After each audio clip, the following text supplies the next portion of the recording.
अपना टॉपिक चल रहा था टेंस।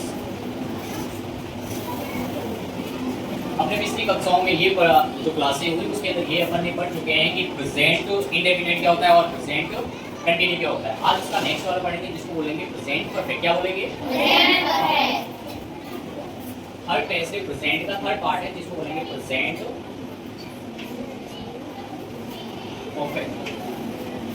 ठीक है, अब मेन चीजें इसकी हेल्पिंग वर्ब क्या होती हैं वो पहले अपन को ध्यान में रखना है। तो इसकी दो हेल्पिंग वर्ब रहती हैं, वो क्या क्या रहेगी आपने पढ़ा होगा। तो अब इसके हेल्पिंग वर्ब को जो फर्स्ट होती है उसको अपन बोलते हैं हैज। क्या बोलते हैं? हैज। और जो सेकंड होती हैं उसको अपन बोलते हैं हैव। क्या बोलते हैं? हैव। आपको मैंने एक बार प्रोनाउन चार्ट लिखवाया था, उस प्रोनाउन चार्ट के अंदर आपको पर्सन भी बता दिए कि first person, second person and third person कौन कौन सा होता है। अब रही बात यहाँ पे हैज का यूज किया जाता है, वो क्या जाता है यूज सिंगुलर सब्जेक्ट के साथ। सब्जेक्ट क्या होना चाहिए? सिंगुलर होना चाहिए, थर्ड पर्सन। तो इसका यूज किया जाएगा थर्ड पर्सन सिंगुलर सब्जेक्ट के साथ। किसके साथ में? Third person singular subject.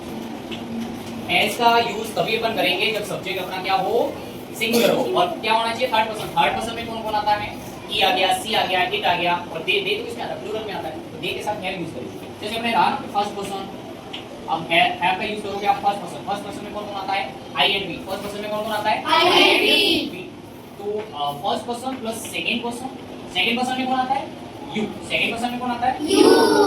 And जो अपना रहा third person. Third person plural. Third person क्या होना चाहिए? प्लूरल। थर्ड पर्सन सिंगुलर तो सारे यहाँ आ गए हैज के अंदर। थर्ड पर्सन प्लूरल में कौन बचा? दे। कौन बचा? दे।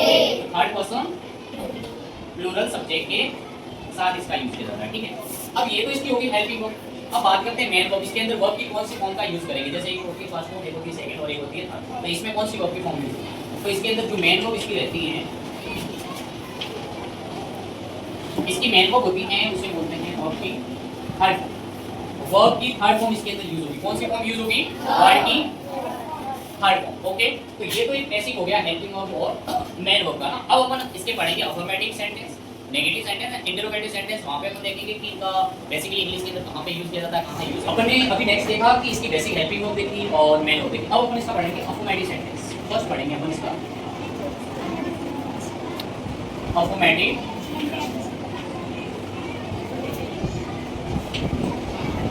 Affirmative sentence. सबसे पहले बात करते हैं इसकी फॉर्मेट की। इसका फॉर्मेट क्या रहता है? इसका फॉर्मेट ये रहता है सब्जेक्ट प्लस इसकी हेल्पिंग वर्ब आ जाएगी हैज या हैव, प्लस वर्ब की कौन सी फॉर्म यूज होगी? वर्ब की फॉर्म यूज होगी थर्ड। वर्ब की कौन सी फॉर्म यूज होगी? थर्ड। प्लस ऑब्जेक्ट, और लास्ट में इसके क्या यूज होगी? एडवर्ब। इसके लास्ट में क्या यूज होगी? एडवर्ब।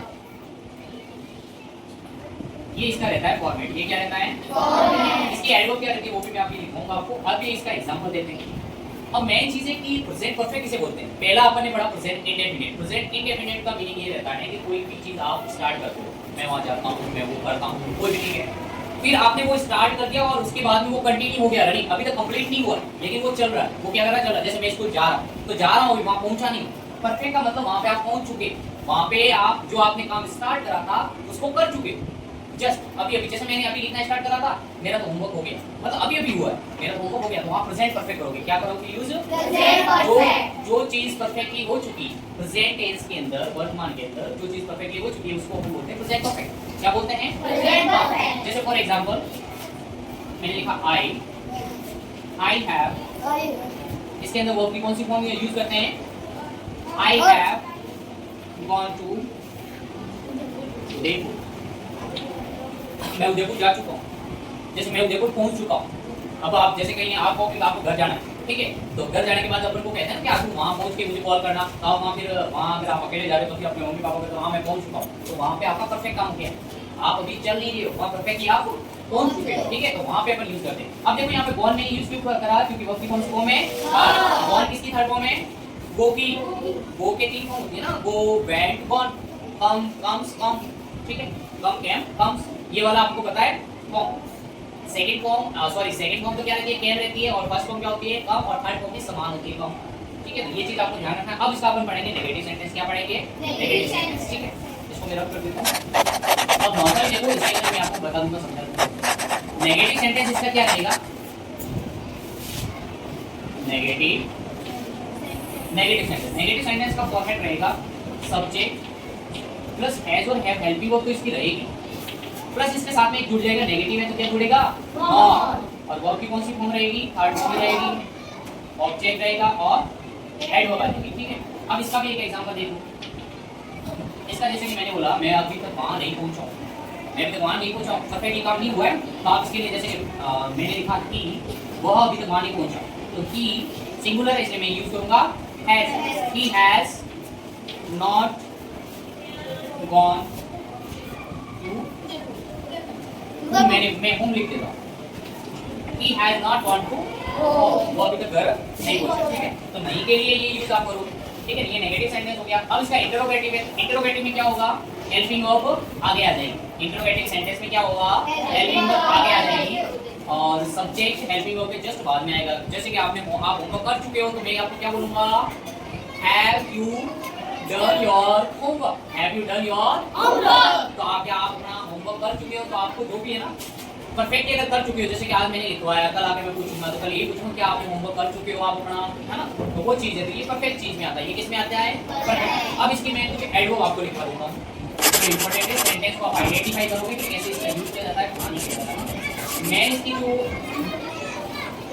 एडवर्ब है सेंटेंस के अंदर कहीं पे भी ऑलरेडी लिखा हो, जस्ट लिखा हो,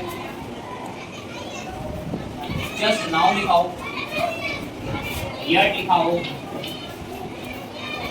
so far लिखा हो, ये अगर वर्ड्स आपको कहीं पे भी देखने को मिले, रिसेंटली अभी है ना, रिसेंटली में, तो ये चीज वर्ड्स आपको देखने को मिले तो वहां पे अगर आएगा प्रेजेंट परफेक्ट क्या आएगा?